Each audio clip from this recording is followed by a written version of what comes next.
the Lord. Welcome back to our channel Kids Eden. இந்த வீடியோல பைபிள்ல நடந்த ஒரு இன்சிடென்ட் பத்தி சொல்லி தர போறாங்க. வாங்க வீடியோக்குள்ள போயிட்டு என்னன்னு பார்க்கலாம்.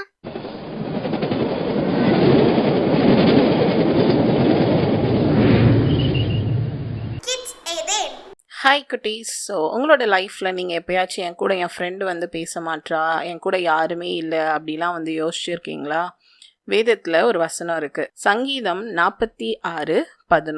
சேனைகளின் கர்த்தர் நம்மோடு இருக்கிறார், யாக்கோபின் தேவன் நமக்கு உயர்ந்த அடைக்கலமானவர்.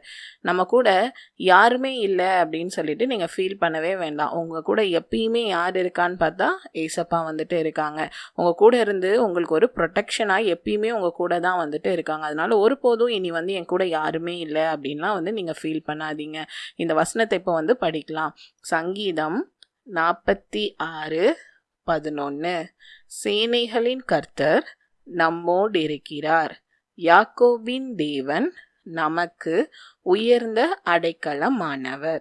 இதே மாதிரி தான் வேதத்தில் வந்துட்டு ஏசப்பா வந்து ஒரு அண்ணா கூட வந்துட்டு இருந்தாங்க. அந்த அண்ணாவோட லைஃப்பில் நிறைய கஷ்டங்களை வந்து அனுபவிச்சாங்க. ஆனால் அந்த கஷ்டங்கள் மத்தியிலையும் ஏசப்பா வந்து அவங்களோட இருந்தாங்க. அந்த அண்ணா யாரு அப்படிங்கிறத நம்ம இப்போ கதைக்குள்ளே போய் பார்க்கலாம். ஸோ நம்ம லாஸ்ட் வீடியோவில் பார்த்தோம், யோசேப் அண்ணா வந்துட்டு ஜெயிலில் இருந்தாங்க. ஜெயிலில் இருக்கும்போது 2 பேர் யோசேப் அண்ணா கூட இருந்தவங்களுக்கு 2 கனவு வந்துட்டு வரும். அதுக்கு வந்துட்டு ஆண்டவருடைய கிருபையினால் யோசேப் அண்ணா என்ன பண்ணுவாங்க, அதுக்கான விளக்கத்தை வந்து கொடுப்பாங்க. அதே மாதிரி அவங்களோட லைஃப்பில் வந்துட்டு நடக்கும். அப்போ வந்துட்டு யோசேப்பு வந்து என்ன பண்ணியிருப்பாங்கன்னா, அந்த 2 பேரில் ஒருத்தவங்க கிட்ட சொல்லியிருப்பாங்க, நீ பார்வோன் கிட்ட போனோடனே என்னை பற்றி சொல்லி இந்த ஜெயிலிருந்து என்னை வந்துட்டு வெளியேடு அப்படின்னு சொல்லி விட்டுருப்பாங்க. ஆனால் அந்த அண்ணா போனாங்க, அப்புறம் மறந்தே வந்து போயிட்டாங்க. அந்த அண்ணா பாட்டுக்கு அவங்களோட வேலையை வந்து பார்க்க ஆரம்பிச்சுட்டாங்க. இப்படியே நாட்கள் வந்து போயிட்டே இருந்துச்சு. 1 வருஷம் ஆச்சு, 2 வருஷம் ஆச்சு, இப்படியே வந்துட்டு டேஸ் வந்து போயிட்டே இருந்துச்சு. டேஸ் போக போக யோசேப் அண்ணா வந்து ஜெயிலே வந்து இருந்தாங்க. அப்போ வந்துட்டு அந்த எகிப்து தேசத்தோட ராஜா அந்த பார்வோன் இருந்தார்ல, அவருக்கு வந்துட்டு ஒரு கனவு வந்து வந்துச்சு. ஒரு நாள் ராத்திரி அவர் தூங்கிட்டு இருக்கும் போது திடீர்னு அவரோட கனவுல என்ன ஆச்சுன்னா, ஒரு நதி வந்துச்சு. அந்த நதியிலிருந்து 7 பசு வந்து வெளியே வந்துச்சு. பசுனா மாடு இருக்குல்ல, கவ், அது வந்து என்னாச்சுன்னா வெளியே வந்துச்சு. அது பார்க்குறதுக்கு வந்து ரொம்ப அழகாக இருந்துச்சு, நல்லா வந்து கொள்ளுன்னு இருந்துச்சு. அப்போ கொஞ்ச நேரம் கழிச்சு பார்த்தா மறுபடியும் அந்த நதியிலேருந்து இன்னொரு 7 பசு வந்து வெளியே வந்துச்சு. ஆனால் அது பார்க்க ரொம்ப மெல்லிஞ்சு போய், சாப்பிடாம ஒரு மாதிரி மெல்லிஞ்சு போய் இருக்கும்ல, பார்க்குறதுக்கே நல்லா இல்லாமல் இருந்துச்சு. அப்போ என்ன ஆச்சுன்னா, திடீர்னு அந்த கனவுல பார்க்கும்போது இந்த பார்க்குறதுக்கே நல்லா இல்லாத பசு வந்துட்டு அந்த பார்க்க அழகா புஷ்டியாக இருந்த பசு என்ன பண்ணிருச்சுன்னா சாப்பிட்டுருச்சு. உடனே பார்வோனுக்கு ஒன்றுமே புரியல, எந்திரிச்சிருவாரு கனவுல இருந்து. அப்புறம் மறுபடியும் வந்துட்டு அவர் தூங்குவார். மறுபடியும் 2வது டைம் வந்துட்டு அவருக்கு இன்னொரு கனவு வரும். அந்த கனவுல என்ன ஆகும் அப்படின்னு சொல்லி பார்த்தீங்கன்னா, ஒரு கொடியிலிருந்து 7 கதிர் வந்து வரும். அந்த 7 கதிரும் பார்க்கறதுக்கு ரொம்ப செழுமையாக வந்துட்டு இருந்துச்சு.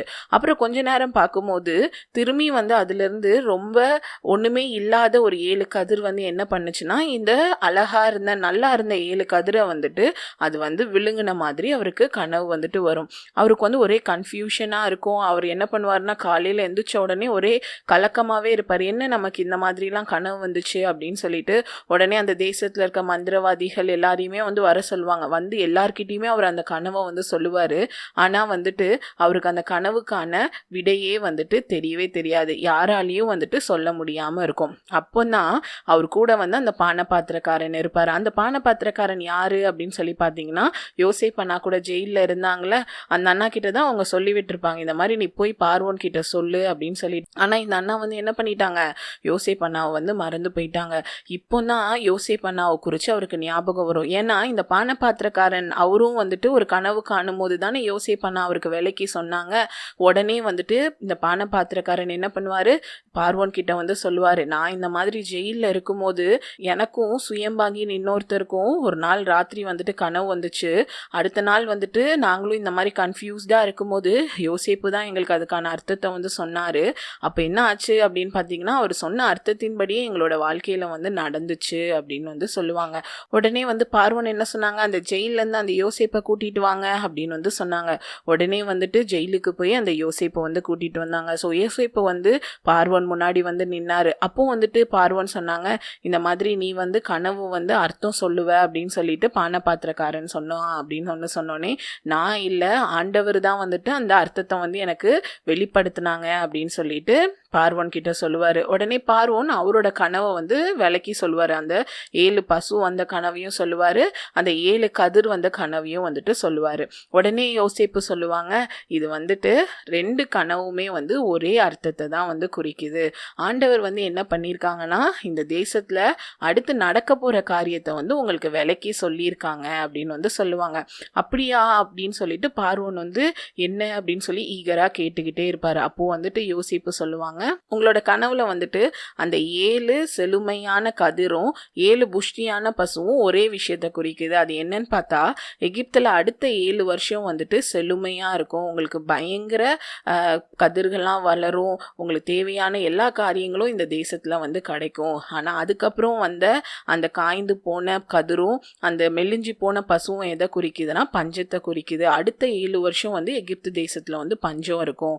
எப்படி வந்து இந்த மெலிந்து போன பசுவும் அந்த காய்ந்து போன கதிரும் வந்துட்டு செழுமையான பசுவையும் கதிரையும் விழுங்குச்சோ, அதே போல் இந்த பஞ்சம் வந்து என்ன பண்ணுமா, அந்த செழுமையை மொத்தமாக வந்து அழிச்சு போட்டுரும். இதை தான் வந்துட்டு ஆண்டவர் உங்களுக்கு வெளிப்படுத்தியிருக்காங்க அப்படின்னு சொன்ன உடனே அதுக்கப்புறம் பார்வோன் கிட்ட யோசிப்பு சொல்லுவாங்க, இப்போ 7 வருஷம் வந்து செழுமையாக இருக்கும் போதே 5ல் 1 பங்கை நீங்கள் என்ன பண்ணுங்க, சேர்த்து வைங்க. சேர்த்து வச்சுட்டு பஞ்சம் வர காலத்தில் நீங்கள் என்ன பண்ணலான்னா அதை யூஸ் பண்ணிக்கலாம் அப்படின்னு சொல்லிட்டு சொல்லுவார். அதனால இந்த காரியங்கள் எல்லாவற்றையும் ஹேண்டில் பண்ணக்கூடிய ஒரு ஹெட்டை வந்து நீங்கள் நியமிங்க அப்படின்னு சொல்லிட்டு பார்வோனுக்கு சொல்லுவார். உடனே பார்வோன் சொன்னாங்க, உன்னை விட ஞானியும் விவேகியும் இருக்க முடியாது, அதனால நீ தான் வந்துட்டு இதுக்கு அதிகாரியாக இருக்க போற அப்படின்னு சொல்லிட்டு ஒரே நாளில் ஜெயிலில் இருந்த யோசேப்பை வந்து பார்வோன் என்ன பண்ணாரு, பெரிய அதிகாரியாக வந்துட்டு மாற்றினாரு. ஸோ அந்த மாத்திரம் இல்லாமல் பார்வோனுக்கு அடுத்தாப்பில், அதாவது பார்வோன் ராஜாவாக இருந்தார், பார்வோனுக்கு கீழே அந்த பொசிஷனுக்கு யோசேப்பு வந்து உயர்த்தப்பட்டாங்க. அது மட்டும் இல்லாமல் இங்கே இருக்கிற எல்லாருமே உன்னோட சொல்ல வந்து கேட்கணும் அப்படின்னு சொல்லி வச்சாங்க. அது இல்லாமல் அவரோட முத்திரை மோதிரத்தை, அதாவது பார்வோன் கையில் எல்லாமே வந்துட்டு ஒரு ஆர்டர் கொடுக்குறாங்கன்னா ஒரு சீல் வந்து வைப்பாங்கள்ல, அந்த முத்திரை மோதிரத்தையே யோசேப்பு கையில் வந்துட்டு பார்வோன் வந்து கொடுத்தாங்க. நமக்கே ஷாக்கிங்காக இருக்குல்ல, ஒரு ஜெயிலில் இருந்தவர் உடனே ஒரு பெரிய போஸ்டிங்க்கு வந்து போயிருக்காரு. அப்போது ஆண்டவர் உங்களோட இருந்தால் ஆண்டவர் வந்து டிலே பண்ணுற மாதிரி இருக்கும். ஆனால் வந்து சரியான நேரம் வரும்போது ஆண்டவர் வந்துட்டு எப்படிப்பட்ட உயர்வான நிலைக்கும் நம்மளை கொண்டு போகிறதுக்கு வந்துட்டு முடியும். அதுக்கப்புறம் என்ன ஆச்சு அப்படின்னு சொல்லி பார்க்கும்போது, யோசேப்புக்கு வந்து பார்வோன் வந்து ஒரு பெண்ணை வந்து திருமணம் பண்ணி வைப்பாரு. அதுக்கப்புறம் வந்து யோசேப்புக்கு 2 பிள்ளைங்களும் வந்து பிறப்பாங்க. ஒருத்தர் பேர் மனாசே, இன்னொருத்தர் பேர் எப்ராயிம். ஸோ அந்த 7 செழுமையான வருஷத்துல யோசேப்பு என்ன பண்ணுவாங்கன்னா, விளைச்சல்ல இருந்து 5ல் 1 பங்கை வந்துட்டு அவர் என்ன பண்ணிட்டே வருவார், எல்லார்கிட்ட இருந்து வாங்கி சேர்த்து வச்சுக்கிட்டே வந்து வருவார். போயிட்டே இருந்துச்சு. 7 வருஷமும் முடிஞ்சிருச்சு.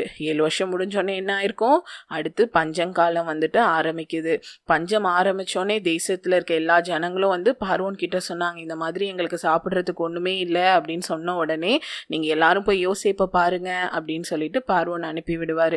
இவங்க எல்லாரும் போயிட்டு யோசேப்பை வந்து பார்ப்பாங்க. அப்போ யோசேப்பு என்ன பண்ணுவாங்கன்னா, அந்த தானியங்கள் எல்லாம் சேர்த்து வச்சாங்களே அதிலிருந்து அவங்களுக்கு என்ன பண்ண ஆரம்பிப்பாங்க, ஜனங்களுக்கு வந்து அதை கொஞ்சம் கொஞ்சமாக வந்து விற்க ஆரம்பித்தாங்க. ஸோ எல்லா தேசத்துலேயும் பஞ்சம் இருந்துச்சு. ஆனால் எகிப்து தேசத்தில் மட்டும்தான் அவங்க எல்லாருக்கும் என்ன கிடச்சிது, அந்த தானியம்னா ஃபுட்டு வந்து இருந்துச்சு. உடனே அந்த நியூஸ் வந்து எல்லா தேசத்துக்கும் போக ஆரம்பிச்சுது. எல்லா தேசத்துலேருந்து என்ன பண்ண ஆரம்பித்தாங்க, ஜனங்கள் எல்லாருமே வந்து எகிப்துக்கு வந்து தானியங்கள் வாங்குறதுக்காக வர ஆரம்பித்தாங்க. ஸோ அதுக்கப்புறம் என்ன ஆச்சு அப்படிங்கிறத நம்ம அடுத்த வீடியோவில் கண்டினியூ பண்ணலாம். ஸோ இந்த ஸ்டோரியிலேருந்து நம்ம என்ன காரியம் கற்றுக்கலாம் அப்படின்னு சொல்லி பார்க்கும்போது, யோசேப்பு வந்து அவர் கூட யாருமே கிடையாது, அவங்க அம்மா அப்பா எல்லாரையும் விட்டு அவர் என்ன பண்ணுறாரு, அந்நிய தேசத்தில், என்ன தேசனே தெரியாத ஒரு இடத்துல அவர் என்ன பண்றாரு, ஜெயில்ல வந்துட்டு இருந்தாரு. ஆனா எங்க இருந்தாலும் அவர் கூட யார் இருந்தா, ஆண்டவராகிய இயேசு கிறிஸ்து இருந்தாங்க. இயேசு கிறிஸ்து கூட இருந்தனால ஒரே நாள்ல ஜெயில இருந்தவரை ஒரு பெரிய அதிகாரியா வந்துட்டு மாற்றினாங்க. இன்னைக்கு நம்ம பார்த்த வசனத்தின்படி தேவன் நம்மோட இருக்காங்க. அது மட்டும் இல்லாம நமக்கு அடைக்கலமா இருக்காங்க. அதே மாதிரிதான் யோசேப்புக்கு ஆண்டவர் வந்து அடைக்கலமா இருந்தாங்க. ஸோ யோசேப்புக்கு மாத்திரம் இல்ல, ஆண்டவர் உங்களோடையும் இருக்காங்க, உங்களுக்கும் பெரிய அடைக்கலமா இருக்காங்க. ஸ்டோரியை கவனமா கேட்டீங்களா? அதுல சொல்லி கொடுத்தத கண்டிப்பா ஃபாலோ பண்ணணும், மறந்துடாதீங்க. அப்புறம் நம்ம சேனல்ல நிறைய இன்ட்ரெஸ்டிங்கான கலரிங் புக்ஸ், ஆக்டிவிட்டி புக்ஸ்லாம் இருக்கு. உங்களுக்கு அது வேணுமா? கீழே லிங்க் கொடுத்துருக்கேன். அப்படி இல்லைன்னா அமேசான்ல கூட வாங்கிக்கலாம். இது மாதிரி நிறைய இன்ட்ரெஸ்டிங்கான வீடியோ பார்க்கறதுக்கு நம்ம சேனல்ல சப்ஸ்கிரைப் பண்ணுங்க, இன்ஸ்டாகிராம்லயும் ஃபாலோ பண்ணுங்க. தேங்க்யூ, பாய்.